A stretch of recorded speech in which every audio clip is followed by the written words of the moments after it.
Welcome to Samba Samba. Enjoy the video. In this video, I will show you how to make pickled ginger without rice vinegar. This easy method allows you to create a delightful, tangy condiment right in your own kitchen. You'll discover a simple way to achieve that classic pickled ginger flavor, perfect for sushi or as a refreshing side dish, all without needing a specific type of vinegar. Get ready to enjoy a homemade treat. For this simple recipe, you will need just a few common ingredients. Start with about 1 pound of fresh young ginger, which is ideal for pickling. For the pickling liquid, you'll combine 1 cup of regular white vinegar with 1 cup of water. To balance the flavors, you'll also need 1/2 cup of granulated sugar and 1 teaspoon of salt.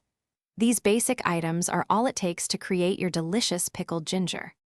The preparation is straightforward. First, carefully peel your fresh ginger and slice it as thinly as possible. A mandoline works wonderfully for this. Next, place the ginger slices in a bowl, sprinkle with 1 teaspoon of salt, and let them sit for about 30 minutes to draw out excess moisture. After brining, rinse the ginger thoroughly under cold water and pat it dry. Meanwhile, combine the white vinegar, water, and sugar in a saucepan and bring it to a boil, stirring until the sugar dissolves completely. Once your ginger is prepared and the pickling liquid is ready, it's time to combine them.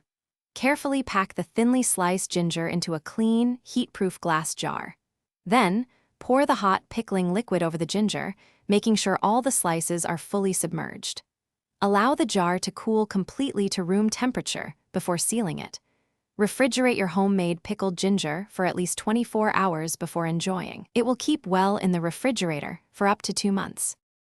Thanks for watching. Consider subscribing if we helped you.